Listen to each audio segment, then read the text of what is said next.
We are Energize Ashland. We are just a community group interested in getting people to make changes in their lives that in some way are climate positive. And so, in connection with our partner organizations in Acton, Framingham, and various other communities, we try to have webinars that educate people, frequent topics, solar, heat pumps, community solar, EVs, and the like. But I think this one's a little bit different. We've had a green investing webinar that touched on ESG and socially responsible investing. But I think this one's going to be a little bit different. I think we're going to talk about some direct investing in actual, directly investing in specific projects and in specific companies that accomplish those things that we try to do individually ourselves. And so in that way, it helps us, multiply our own effect. A little bit about how we got here. That was kind of how I found Raise Green 2 years ago. I kind of did all the solar, heat pump, EV things that I could and thought, well, what else can I do? And because I'm sort of tapped out in terms of my own household. And so I stumbled across a Washington Post article, the climate coach, Michael Corrin, who mentioned the Connecticut Green Bank and the Green Liberty Notes. And he talked about how, the Green Bank takes your money or takes your investment and channels it into different energy efficiency and other green related investments. And so I thought, aha, that's the way to multiply my own effect now that I'm sort of maxed out on my own house. And so, 2 years later, I reached out to Jackie and Amber, and they're going to tell us a little bit more about Raise Green and Honeycomb Credit. And hopefully you'll walk away with a little bit more information about how maybe you can, for $100, advance a clean energy project of some sort and make a difference in that way. So with that introduction, I'll turn it over to Amber and Jackie for the formal part of today's proceeding. Go ahead. Well, thank you so much, Kevin. Thank you for having us, and thank you to Energize Ashland in general for having us as well. We're so excited to be here. So as Kevin mentioned, I'm Amber. I'm the head of investor relations at Honeycomb Credit, and I am joined by the incredible Jackie Logan, the co-founder of Raise Green, and now with Honeycomb, an incredible climate strategist for us. So before I begin, I'll do my little legal part. So legally, I have to read this disclaimer to you. So bear with me and please pay attention. The content in this presentation is for informational purposes only, and you should not construe any of this presentation as legal, tax, investment, financial, or other advice. Nothing in this presentation constitutes a solicitation, recommendation, or endorsement of any investment opportunity. Please be aware that investing includes risks, particularly when investing in small businesses with limited operating history. A partial or complete loss of principal is possible when investing. Now, let's dive into the fun. So, as I mentioned, I'm with Honeycomb Credit. And so kind of how we started is our co-founder, George Cook. He is a 6th generation community banker. He grew up in rural Pennsylvania, and he really saw firsthand how the disappearance of community banks was stopping small business owners from getting the loans and the capital they needed to have their businesses thrive. Our other co-founder, Ken, on the same time, was a friend of George, and he had a long finance background, MBA from Harvard, and was really struggling to get a small business loan for his juice shop, despite his background. And so together they saw that businesses and projects were not getting the capital they needed to grow, and they wanted to do something about it. So they created Honeycomb. And so as you look here, there's been a 40% decrease in community banks since the Great Recession, 68% change in SBA loans over the same time period. So the SBA, particularly right now, and when there's a lot of fluctuation, there are just not as many opportunities for small businesses to get the capital they need to grow. And then when we think about green projects as well, similar issues being faced there. And Honeycomb, in late December 2024, so almost 6 months now, Honeycomb acquired Raise Green, which is also a funding portal that really focuses on climate and green businesses and green projects. So together, our combined forces is we really are there for that impact investing to be able to help small businesses and green projects as well. And just to pipe in here, climate, small businesses, challenges to get loans from banks, similarly, as Amber said, whether it's a project or whether it's a climate startup, challenges to get capital. And the reason why Raise Green was actually created was to get more money going directly into climate and to give and to get more people involved. And so that is exactly what the regulation under which we work enables to happen. And so again, funding portal, that's what we are. Thank you, Jackie. And so really that's where Honeycomb kind of comes into play. So we are a funding portal that is kind of that middleman between locally owned businesses and projects and people in the community. Anyone can invest in projects directly through the Honeycomb portal. And so especially through projects like Raise Green, whether it's, you know, a solar startup, a specific project, a green bank, or it's the local coffee shop around the corner, all of the offerings on our platform are all about community and really just that community scale of being able to invest directly in a project, directly in a small business that means something to you. And so the only way that we exist is through SEC regulations. In 2012, the Jobs Act was passed, which is a bipartisan piece of legislation. Part of that allowed non-accredited investors to invest directly into small businesses and projects. So we only exist because of that legislation, which was passed in 2012, but really enacted in 2016. So this wasn't even legal until less than 10 years ago. So we really jumped on in 2018 to really allow community members to be able to invest in the businesses and the projects that they love and that they're excited about. So you hear a lot about investing, and I know you all talk about investing in different ways. So I wanted to talk a little bit about what Honeycomb isn't, and then what Honeycomb is as well. So this isn't the S&P 500 or your 401k. These investments aren't traded publicly on the stock market. They're not mutual funds or retirement account.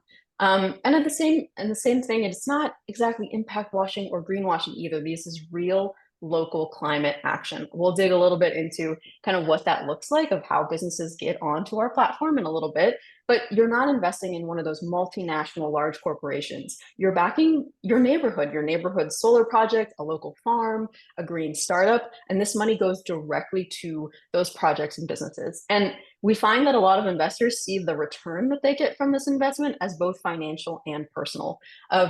You have the opportunity to earn a return from these investments, and you're also helping these real climate solutions and small businesses take root in your community and positively impact communities across the country as well. And so that's what really Honeycomb is. It's a way to put your money directly into climate solutions. It's open to everyone, and we'll continue to talk about this because it's important. It's open to everyone. Investments start at $100. You don't need to be an accredited investor to invest in these projects. And again, we're powered by federal investment crowdfunding regulation. So regulation crowdfunding, which is what our funding portal is under, is regulated by the SEC and FINRA. So we have compliance measures that we have to meet and oversight that we have from the SEC. And again, we are that funding portal. So if there's an investor that wants to invest in a business, and we're kind of that middle party able to give people those opportunities. So it's really a way to align your money with your values and potentially earn a return while you're doing it at the same time. And so there's a lot of different ways that you can invest. There's what we call investment vehicles that businesses can choose from that you can then invest in. The vast majority of the investment offerings on our platform are debt-based. So imagine you are that community bank and you are able to, give that loan out to that business and then get repaid. Typically, businesses will make monthly payments, and then investors can get repaid quarterly or yearly, depending on those terms. And again, if there's anything in here that's confusing or you don't understand, we have resources at the end of this that kind of talk through each of these, because we really want investing to be for everyone. We don't want people to get confused by the jargon. So we have some resources at the end that can show you kind of how you look at an offering page and how you see which investment vehicle it is. So the vast majority are debt, but we do have ones that are equity, which is really owning a piece of a business. And then there's also revenue share, where you can get a piece of what that business earns monthly, and then that's paid out to you as well. And again, these investment opportunities start at $100. So it's really kind of up to you and how you feel of how much you want to invest in these businesses and what that looks like. But they start at $100. And then just some overview of history of Honeycomb. Over $50 million has been invested into local businesses since we were founded in 2018. There's been over 25,000 people across all 50 states and some US territories now too, which is always exciting to see. And we've had almost 600 offerings at this point as well. So really it's about Honeycomb and Raise Green in general is about that impact investing and being able to invest right in your backyard or across the country.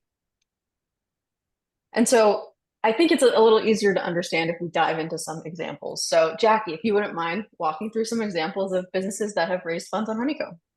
Sure. So we'll start with a solar project that, because everybody, that's a touch and feel, everybody can understand that, but it's pretty simple. So one of a green bank came to us, and I'm going to talk to you a little bit more about green banks and what they are. But a green bank came to us and said, we really want to build a solar project on top of a school in East Baltimore and provide the surrounding community of low-income folks with discounted electricity. But we've cobbled together a certain amount of the capital we need, but we're missing this last piece. So they came to us. We worked with them to structure a loan, if you will. We call it a debt note. There are a lot of different ways you can describe it, but basically they expect to pay it back with some interest, and so that it could fit the project, which was incredibly important. And then they posted their offering on Raise Green, now part of Honeycomb, and raised the gap capital that they exactly needed in order to solidify the project. They did this about a year and a half ago plus. I'm excited to say that the project has been built and it's up and it's operating now, which is super, super exciting. And it's on, I presume we'll give a copy of this deck, or you can actually jump on the internet and take a look at the project, et cetera. But anyhow, high level, what was the impact? Catalytic capital project would not have gotten done. 175 low-income households are going to receive discounted solar power. They're doing paid apprenticeships and contracts to local businesses they did in order to build the project. And of course, now they're going to do some school education programs. And of course, there's the CO2 reduction benefit, which is all great stuff. And something that we know is that the more that people see a project or something in a community, the more the word spreads, people start to understand things. So it has a multiplier effect. And of course, this project is now being used as a template for other projects that the Maryland Green Bank is going to be doing. So it's super exciting. And of course, investors who invested not only have the feeling of impact, but they also it's a 15-year investment. It's a long investment because the solar project it's a long-term investment, and they get a 5.5% return, and it's paid to them annually. Let's jump to the next example. So a couple of other examples that we'll talk about. One is Block Power. Block Power is a company. It's still in the startup range. They've been around for about 10 years, but their focus is specifically on energy efficiency, EV infrastructure, and renewable energy in urban communities, with a heavy focus on low to moderate income. And they just recently raised capital specifically for a project to deploy EV infrastructure in a low-income part of San Diego. They raised $156,000 on Honeycomb Credit. They did their offering on Honeycomb, just closed about a couple of weeks ago. And that is a 5-year loan or 5-year debt note at a 9.25% return to investors. Santa Fe Goat Guys, small business, and they are raised exactly what they wanted to raise, $55,000, in order to deploy their next group of goats and get the feed and all those kinds of things. And of course, as you all may know, that this is an amazing way and a very sustainable way in order to bring down brush and particularly in hard to reach areas. And so they are off and running. They just closed their offering recently with success. So idea here is you know, as you look at investments on the platform, they're going to describe exactly what they plan to use, the use of funds. And these are not monstrous, huge organizations, right? So you put the money and you kind of don't know where it's going to go. This is direct investing into projects and businesses where you're going to see what they're going to do with the money and the potential impact. Next slide. So, we mentioned Block Power. That was actually their 8th crowdfunding offering. So some of our issuers actually do come back repeatedly, which is great for investors because you get familiar with the issuer and you get some repayments. You have an opportunity to redeploy. But these are another two of our repeat issuers, excuse me. Just talking about the green banks for a moment. Connecticut Green Bank has, again, been on the platform many times. The benefit, what green banks do, and Kevin, we can send around that article that you provided the link. But the wonderful thing about a green bank, they tend to be either quasi-government or nonprofits, and they're focused on, kicking up the development of clean energy and environmental infrastructure projects in a particular area. And what they will do, and their goal is to bring in private capital. So what they will do is they will either be the first investor in a new kind of project so that it demonstrates to private investors that this is actually an investable opportunity to bring in that private capital. Sometimes they will take a loan loss position in order to get the private capital, but high level, in the example of the Connecticut Green Bank, it tends to be for every $1 that they put in, they will bring in $7 of private capital. And that's how you get stuff moving. And that is the goal of the Green Bank. Connecticut Green Bank is the oldest green bank in the United States. The first coming into operation somewhere around 2013, 11, 12, 13, and one of the most innovative in the country. They've raised capital specifically for energy efficiency loans that are going to small businesses in the state of Connecticut. In NEIF, which is that is a startup business. It's been around since 2017, it is run by and started by very experienced individuals in the energy efficiency space and the lending space.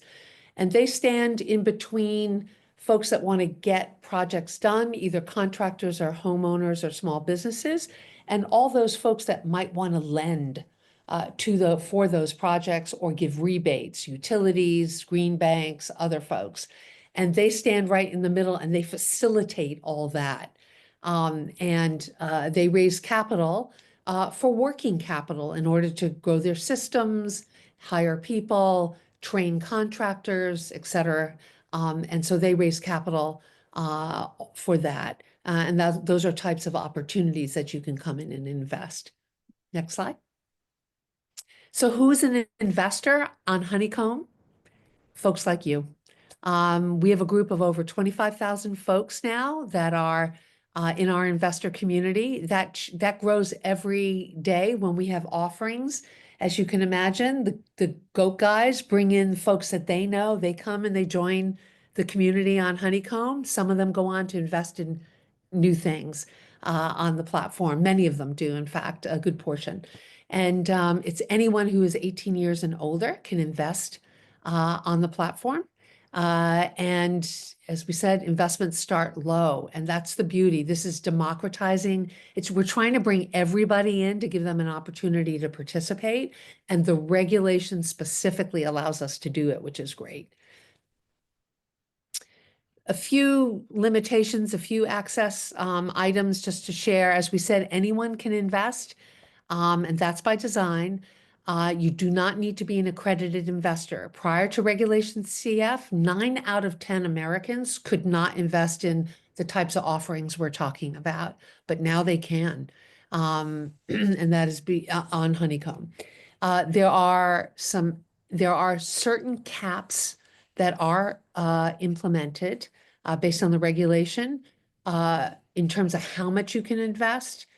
If you are an accredited investor, you can invest unlimited amounts, but if you're not, obviously the SEC wanted to put in some investor protection. So there are certain limits based on your income and net worth, but anybody, regardless, can invest $2,500 a year through a crowdfunding portal like us. And our crowdfunding portal will help folks, like, you don't have to worry, oh, like, am I this? I mean, all that information is provided to you as you go through the process. And, most offerings are up for not a long period of time, somewhere between 30 and 45 days. Sometimes they extend to 90 days. Depending on the type of offering, but that's why you want to get on the platform. You want to keep getting on and seeing what's new, because sometimes, new projects and companies are coming up every day. Just the other point that, again, we were talking about, certain investor protections are built into the process, both in our systems as you go through the process of investing. There is SEC oversight of Honeycomb as a funding portal. There are required disclosures by the company. They're done in their Form C, and that will be posted with the offering for you to take a look at. And, when it comes to, debt offerings and certain offerings like that, there will be defined payments expected for you to get, and Honeycomb helps service all those for you. Amber? Good. Thank you, Jackie. And thinking about those investor protections, one thing I wanted to share too is, how does a business or a project get onto the Honeycomb platform? And so as you can see here, not every business gets a yes. We do a lot of vetting of these businesses as part of those investor protections. So about only 1 in 4 of the people that apply to Honeycomb actually make it through that vetting process and go live on the platform. I will say though, we work with a lot of business owners that are traditionally underserved by banks. About 80% of the folks that we work with are considered women-owned, minority-owned, or in a low to moderate income community. So we work with a lot of different business owners, but we go through this whole vetting process as well. So we look at things like their personal and business credit scores, their financial statements and debt schedules, business history and repayment capacity, and they go through a full credit analysis and underwriting process. Now, every business is different, every project is different, it has different needs. So I put kind of vaguely here what most loans you typically might see. So usually they're about 3 to 5 years, interest rates typically in the 8 to 14%. We base that off of the prime rate, and again, on those individual different projects.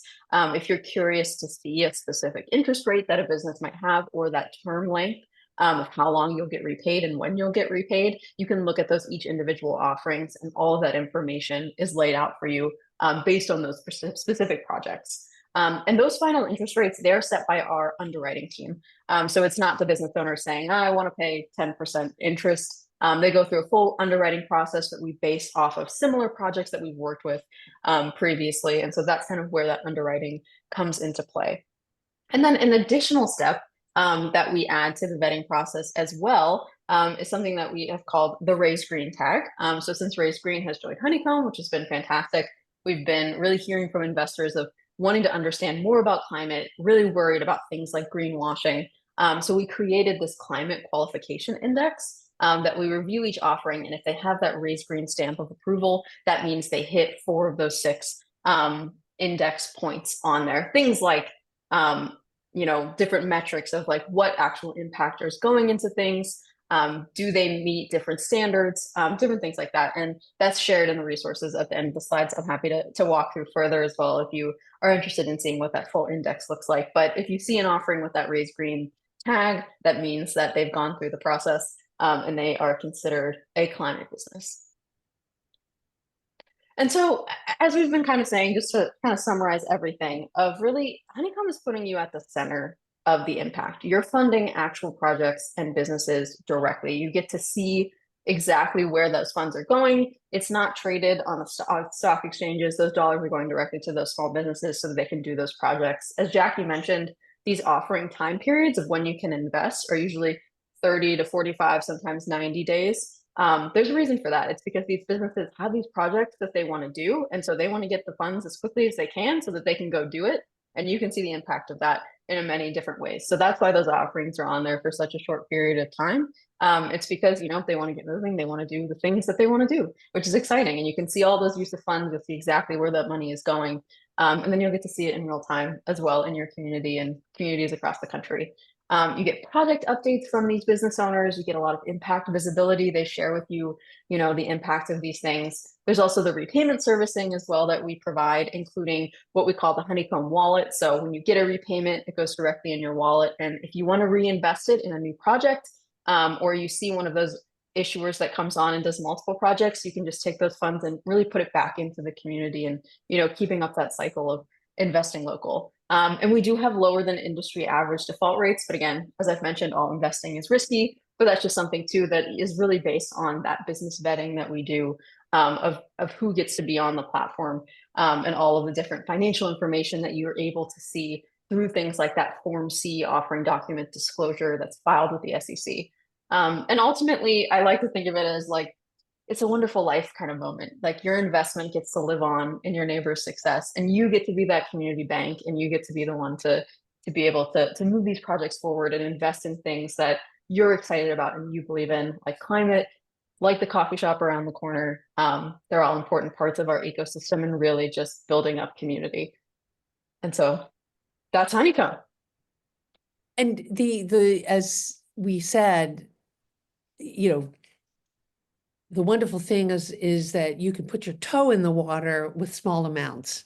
And I was talking to somebody the other day and they were like, oh, angel investor, you have to have a lot of money. And I said, look, if you have $1,000 to invest, you could invest in 10 different things and you can call yourself, you have a portfolio and you could say, I'm an angel investor. It's not defined by how much, it's defined by, what you're looking to support. So, anyhow, that is, that's, thank you very much. And Thank you. Yeah. open for any questions. I have one. You mentioned the term accredited investor. I mean, on some level, if you don't know what it is, you're probably not it. But can you just sort of help us understand what it means to be an accredited investor? Yeah, absolutely. Jackie, do you want me to take that one?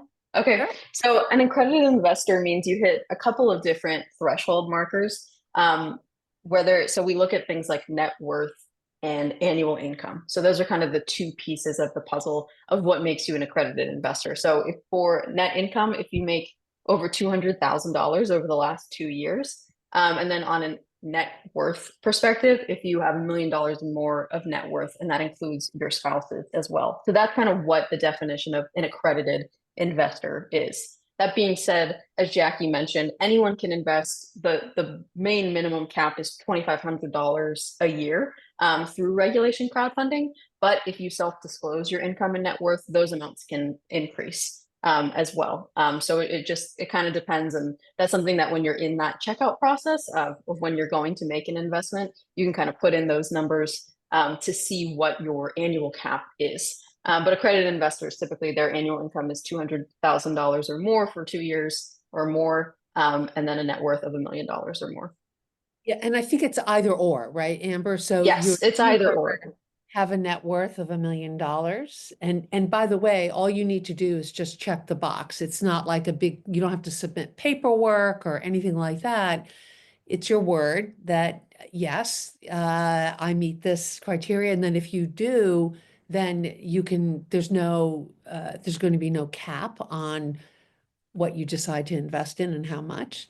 But the process, Honeycomb has developed a wonderful, it takes you step by step. So it will provide you all that information as you're going through the process. Yeah. And I'll share too, we've been saying that the minimum to invest is $100. And just in general, we see the average investor invests $1,000 in a project. And when we think about the green projects and the climate projects, That's typically more like 3,000 to 4,000 per project. But again, it starts at $100, so really open to anyone at any level. And what's cool is the strength in numbers element of it. For example, like Block Power had $150,000 in investment, and I think that was from 115 different people. So again, there's that strength in numbers of it might feel small to you of investing $100, but if 100 people invest $100, it adds up quickly. On the other hand, we do have investors that are investing 10,000, 25,000, 50,000. We've had 200,000. I mean, it's really about the particular project or business and what people's goals are. So unless there's another question, I don't want to step on anybody else. I had a question. Yeah. Sure. Go ahead, Zach. Awesome. Well, thank you both for the presentation. It was very, very interesting and insightful. I was wondering what happens if an investor, because you said the frames are short, so they're like 30 or 45 days. Do all projects get fully funded, or what happens if they don't? And is that, another thing to be aware of if you choose to invest, that the project you're investing in might not get fully funded? That's a fantastic question. Jackie, I'm happy to take that one as well, if that's good with you. So each project has a minimum funding goal and a maximum funding goal. So that is set with the SEC of this is the minimum amount I would need for this project to work. And then kind of that stretch goal of, this is, if I get to this maximum amount, I'll be able to do X, Y, and Z in the use of funds. So in that fundraising process, so in that 30 to 45-day period, if a business does not hit that minimum funding goal, they don't get the funds. So it's kind of an all or nothing scenario if they have to hit that minimum threshold. Typically that minimum is as low as 25,000. That's typically our minimum threshold for businesses. So if in that 30-day period you make an investment and the business does not hit that minimum target, you would get a refund of those funds. Ultimately, we want these businesses and these projects to be fully capitalized. We don't want to give them only partial and then they're not able to do what they need to do. So that's why those minimums and maximums are in place. So if a business does not hit that minimum, you would get a refund following that investment period. And the team does look at what the use of funds are because, there is a level at which if you need to do a project, and in order to do that project, this is your only source of funds, and that project needs at least $100,000 in order to get off the ground, then the minimum will likely be set at $100,000. So, a piece of it is we're looking at, both, use of, what makes sense for that business, and so that it's for long-term success. The other thing is, as a funding portal, we never touch the funds. That's by regulation. We have an escrow bank where while the offering is live and still in process, all the investor funds that come in, investor comes in, says, I'd like to invest $1,000, go through the process, and they pay with ACH. There are various ways that you can pay. We can talk about that. And then the money goes to an escrow bank. It sits there. We don't touch it. The company or the project doesn't touch it.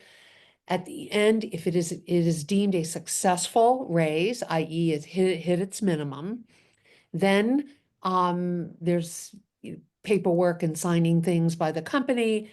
The funds are distributed to the company, and you get your subscription agreement signed off, and you are an investor.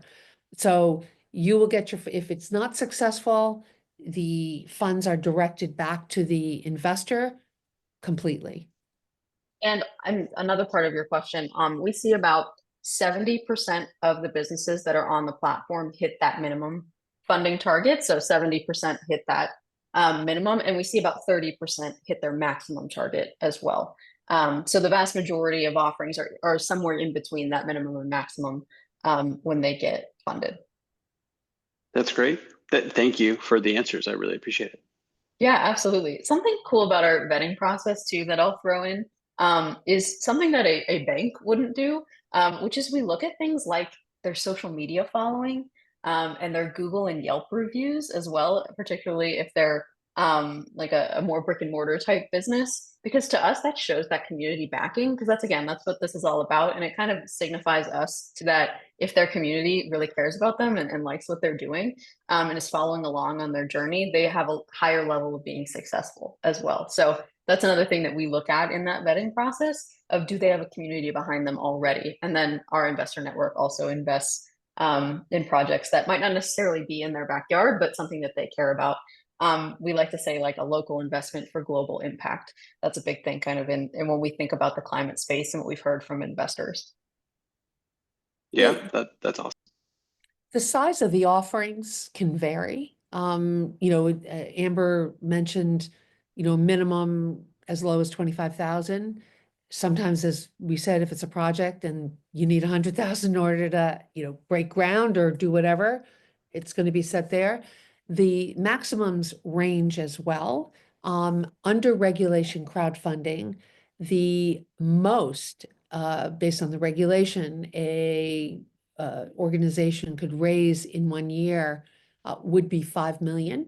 I would say in the investment crowdfunding, world, most offerings are probably at the end of the day somewhere between 100,000 and 1.2 million in terms of what ultimately they'll raise and how much they're trying to raise. But it can go higher. And particularly in the climate space, a project can cost an awful lot. So you may see higher amounts versus a small business that's, doing a coffee shop or something like that. It's really project specific, and that's the fun of getting on the platform and seeing what's out there. How many app projects do you actually have, and how many are there in Massachusetts in climate change? Currently, that's a great question. So I think right now we have about 7 or 8 climate specific projects. At any given time, we usually have, since offerings are typically 30 to 45 days, people are cycling on and off. At any given time, we usually have about 30 to 45 projects live at any given time. And I'm actually not sure if we have any specifically in Massachusetts at this current moment, but let me check as we're talking. But NEIF, although I'm not allowed to recommend anything. Oh, yes. This is not investment advice. Not No investment.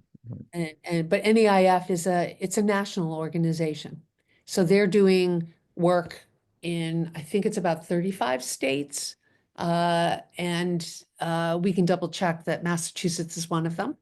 I believe so. One of the things we didn't mention, and this is again about one of the unique things about investing under regulation crowdfunding, we have to provide for an offering a means of communication directly from investors like yourself or potential folks that are looking at the offering directly to the company. So you could jump on, you look at an offering, you could be interested, and you could ask them, say, hey, if it's not clear to you, do you do anything in Massachusetts? What's the likelihood of, et cetera? And the company will respond directly to you. So it's really, when, Kevin said, this is direct, you are now like really down in the grassroots area where you're going to talk to the project leader or somebody from the Connecticut Green Bank, or they will come in and they will answer you. Amber, do you want to do a screen? Oh, well, Amber, do you want to do a screen share? Because I think Peter Kraja from NEIF actually did answer a question posed to him in the last few days. 1 second, let me share this now. And again, this is not investment advice, but I will show you the platform and all our current offerings at this time. So this is what it looks like when you go to what is called like the Invest Now page. So when you go to our website, it'll look a little like this. And then you can head to that Invest Now page. And this is kind of the marketplace of all of the offerings that are currently live. And you can also see any that are funded as well, or any active offerings. And then you can also do a little bit of filtering as well. So if something that you want to see is climate, or you want to see what I talked about, those Raise Green specific offerings, you can click on those and apply those filters. But I'll just kind of show you the general here. So we were talking about NEIF, who has an offering currently. This is their 4th equity certificate. And here's that discussion area. So this is kind of where you can talk directly to the business owner, the project leader, about a particular thing. You can ask questions, you can share support. And so here, Peter, who runs NEIF, is kind of answering questions in this as well. I'm seeing if he mentions anything about the market. And But the, that's kind of what that discussions portal looks like. the SEC required this in part because there's a belief when these are small businesses, projects, whatever, where it's not like a IBM, which has been registered with the SEC and has done IPO, and so there's a lot of information out there. The SEC specifically, or I shouldn't say speak for them, but this allows the crowd and the wisdom of the crowd to come in and ask questions, and then somebody asks a question, it's information, you get it as well. It's not one person just getting it. And so we actually, any offering that's posted has to stay open at least 21 days. So it gives the public a chance to look at it, ask questions, etc. Before, even if it fills up fully to their maximum stretch goal, we have to leave it open for 21 days based on the regulations so that enough folks can take a look at it, ask questions, and and see the answers to those questions. I've got another question. How much do the middlemen actually make on this particular process? I mean, if the average interest rates are around, I don't know, between 6 and whatever you mentioned, how much do you make per percentage? That's a great question. So how Honeycomb gets paid. So when we see things like that interest rate goes directly to the investors. So you get the whole interest rate on those loans. How Honeycomb gets paid is we have what we call a posting fee. So to get up on the platform, there's a particular fee that the business would pay. And I'll just kind of pick a random offering here and kind of show you in the deal summary, this is laid out. So for this particular business, they paid a specific posting fee to be on. We have what we call customer success managers that work with these businesses to help them throughout their offering and teach them a little bit about crowdfunding and how to reach their network and how to reach their community. So that's part of that posting fee of it goes on the platform, and then you have this kind of coach that's with you the whole time to help you through the process.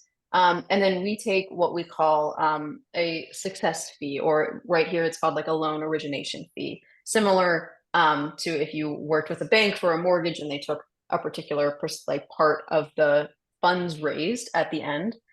So we kind of take a percentage of the funds that they raise, and then the full interest rate goes directly to the investors. Jackie, did I make any sense of that, or was I? Yeah, I think that's right. Okay. It's a one-time flat fee that the issuer, the business owner or the project that's raising capital will pay at the end of the raise. It's capitalized in the raise, so and they figure all this. This is all determined ahead of time, so to make sure that net of our fee, they have raised the right amount of capital in order to do what they need to do.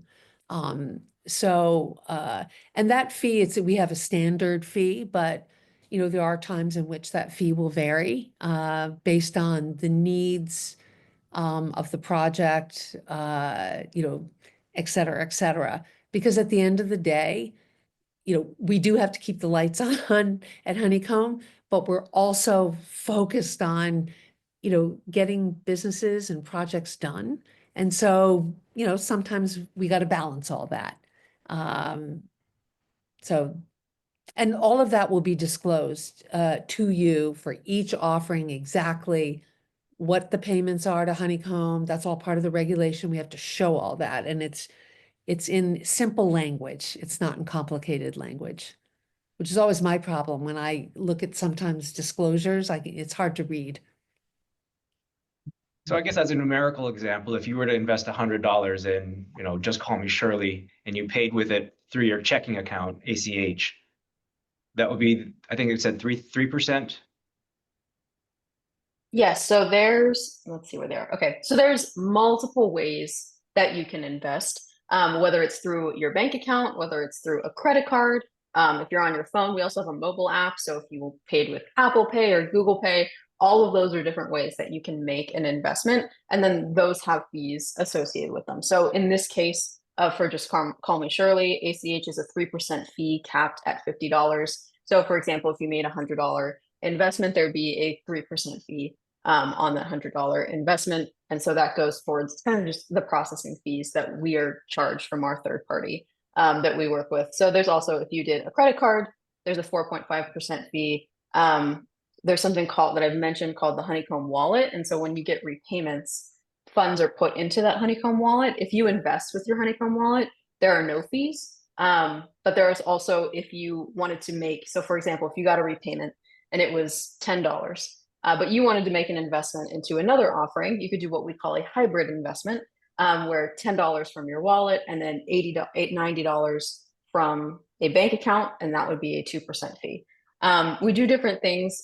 Each business has a 24-hour period where there is no fees if you invest with your bank account.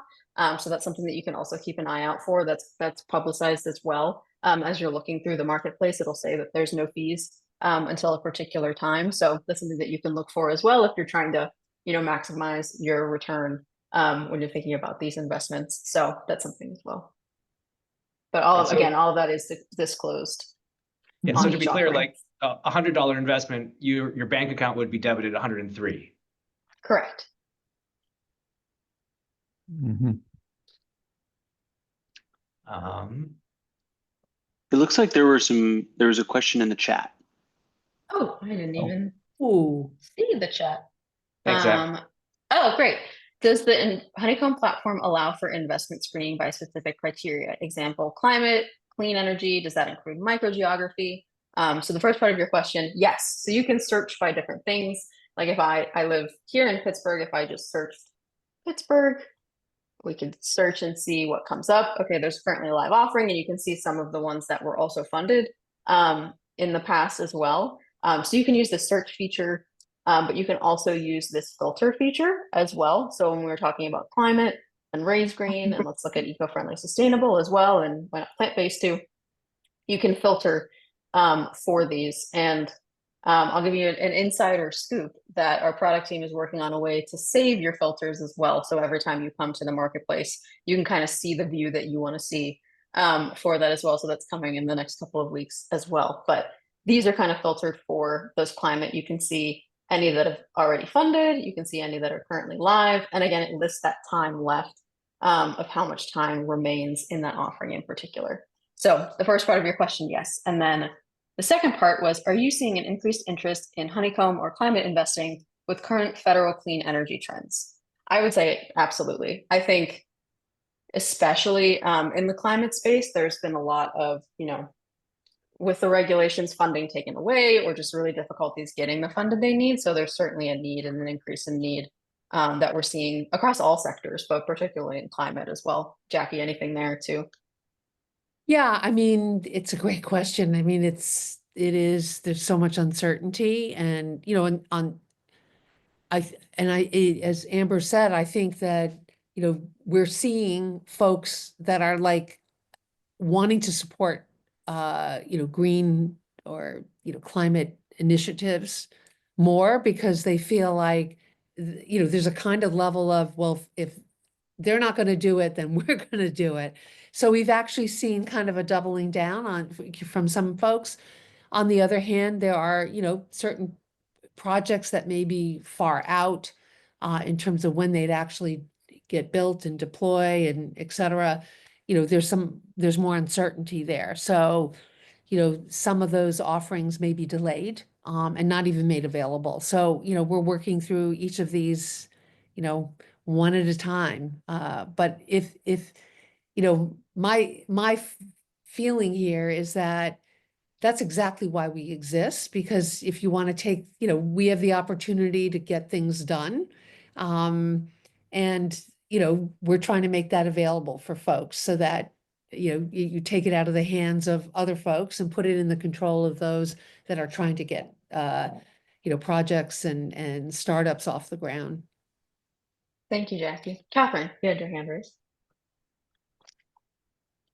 Hi, yeah, this is fantastic.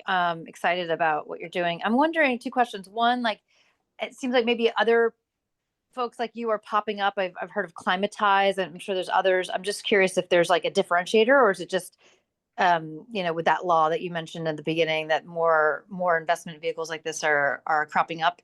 And then I guess the second question is, I'd love, it seems like this is a B2C kind of business, and I feel like it's just so important and impactful.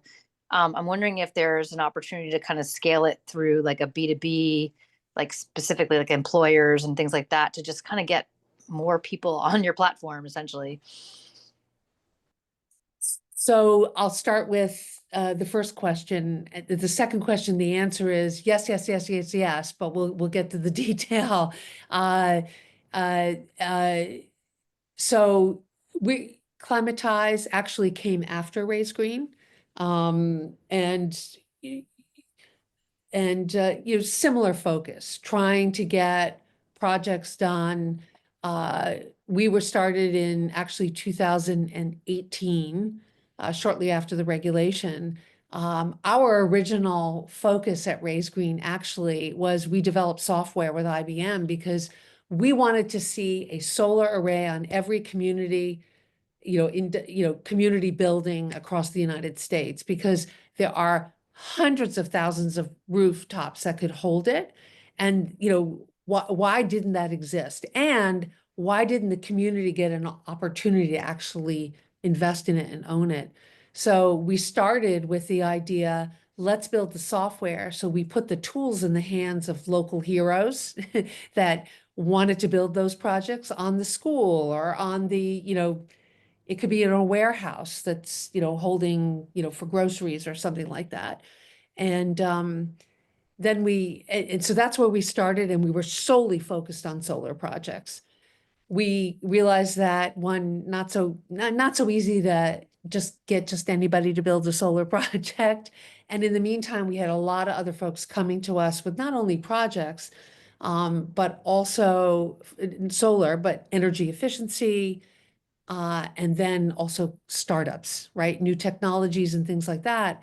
And so we decided to open up the platform to really, support all kinds of climate solutions, because we decided, we don't have time to waste. We got, and we need to open this up, and depending on investor interest, if they want to do a climate startup, a venture, we're going to have that on the platform. If they want to do a project, we're going to have that on the platform as well. So we opened up quite wide, to a wide variety. Climatize has been more focused up to this point, but similarly trying to get more projects done. We're all under the same regulation. It's regulation crowdfunding. And so we keep to the same rules.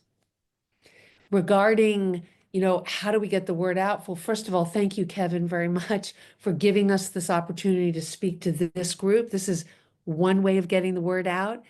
It's challenging for us as an organization to be able to get the word out. So we are open, for channel partnerships, and any opportunities you all can think of, we would welcome it. You may want to speak a little bit, Amber, to some relationships we've had with CDFIs and other kinds of folks, but we're open. Yeah, we're certainly open. We're really focusing on what we're calling enterprise partnerships. And as Jackie mentioned, we've worked with CDFIs, foundations, different organizations that directly on the platform, which has never been done before. CDFI has never invested through a portal or a platform like this, which has been really cool to be able to, spearhead that and see that, it can be challenging for a CDFI to find the businesses that need the capital that they do. And just by the nature of the businesses that are on our platform, they tend to fit exactly the boxes that, they need to check through government regulations. So it's really cool to be able to see them invest directly. We've had foundations as well, kind of directly invest on the platform, as well as some private equity firms as well have started to make those investments also. We've had conversations with some financial advisors as well. So we're really just trying to grow in any way that we can and get these businesses the capital they need and really open up investing to as many people as we can too. And just a little background on, the reason why Raise Green, we were an independent crowdfunding portal, you know, it was a strategic decision to join up with Honeycomb because, you know, there's a lot of running a crowdfunding portal that's generic. You know, there's compliance, there's, you know, the systems and the all technology and all that kinds of stuff. It's really the same. And what was unique about Raise Green was our climate expertise and the fact that we were focusing on that. And as you can imagine, economies of scale, you know, by combining with Honeycomb, we're now stronger together. I don't have to focus on as on compliance and reviewing things. I get to just focus on talking to folks that are working on projects and other kinds of things, and the rest of the, you know, the folks that are focused in the climate space, we just focus on those needing capital and speaking to folks like yourself. So the concept of, we felt this was the way really to grow our mission, to raise more capital for climate and give more opportunities to investors, was by combining with Honeycomb, who wants to grow this space. And interestingly, their investor base, while that they grew from local small businesses, obviously cares tremendously about small business. But interestingly, when market research was done, second, they found that what they were interested in was sustainability and climate, and also found on the platform that those types of offerings actually did very well. And so, you know, coming together it's just a win-win for us. And we're off and running. Yeah, I'd say our niche too, with bringing Raise Green on too, in particular, is we've really become this impact investing platform. There's some other portals that really focus on things like startups, and in the tech space. And like, we really look at, I would say, humans, and really just these human stories and people just, you know, affecting the community around them, whether it's through climate projects or even through breweries and creating these spaces for people to come together, and build up main streets. It's just been really inspiring to me to be able to see and to be able to be a part of this and have this impact on impact, which is really cool. Amber, you mentioned one possible venue or channel was through financial advisors. Is there a way to invest retirement money, IRA or similar, through Honeycomb? Yes, there is. So if any of you are interested, please reach out, and happy to help facilitate that. We have some partnerships, I would say, with a few different IRA providers, but it's particularly if you have a self-directed IRA, we can certainly work with you, and you can use that as a vehicle through IRA investing as well. So if you are interested, please reach out to me. Happy to help facilitate that, because, you know, sometimes there's some hoops you got to jump through, but we're here to make it as seamless as possible for you. But it is possible. Great question, Kevin. There's also the ability, I don't know if you all are familiar with a donor advised fund. Some folks have them. They're a way to take a tax benefit now, and then have your money in an account where you can direct either donations to 501c3s in the future, or actually invest in things like that are on Honeycomb Credit now. So, and if you're interested at all in anything related to a donor advised fund or what is that, we're happy to follow up with you. I'm looking at KJ's question in the comments, and the question about the federal clean energy trends. So there was a good discussion in the Block Power offering that just closed. I think there was like 14 items there, where a lot of people asked them that very question of, you know, you're investing in, that last one was 156,000 raised for EV chargers. And that was right around the same time that the federal government decided to shut down, or at least purported to shut down, that NEVI program. And so there was a robust discussion there with the Block Power folks about why their California projects perhaps were less dependent on federal money than other states might be. So I think that's probably a good example of how people ask questions and got a pretty good discussion going with the issuers there. And they welcome questions. I mean, it's great because it makes the whole thing more lively, so do not be shy. And if it's a question for you, it's probably one for somebody else as well. Right. Yeah. Always ask. Well, my other comment is, and the GOAT guys post a lot of pictures on their updates. They do. Yeah, and business owners can post updates during their offering and after. And the goat guys were taking everybody on the journey of, we're going to Texas, we're going to pick up those goats, and like, this is the goat, this is what we're bringing, and it was just really cool to be along that journey too. It's a great point, Kevin. So, all right, are there any other questions out there? Yes, we will certainly, well, it is being recorded and we'll circulate it in whatever form we are able to. So yeah, definitely we'll do that, Catherine. And we're here. Amber and I are here. Any questions, just reach out anytime. Amber@honeycombcredit.com and Jackie.Logan@honeycombcredit.com. Thank you both. right. I really appreciate it. Thank you very much. Thank you for having us. We're always delighted to chat, and you've all been wonderful. So Yes. a joy for us as well. Yes. Thank you. Thank you very Alright. much. Thanks. Thank you. Have a great night. Thank Bye-bye. you so much. Bye.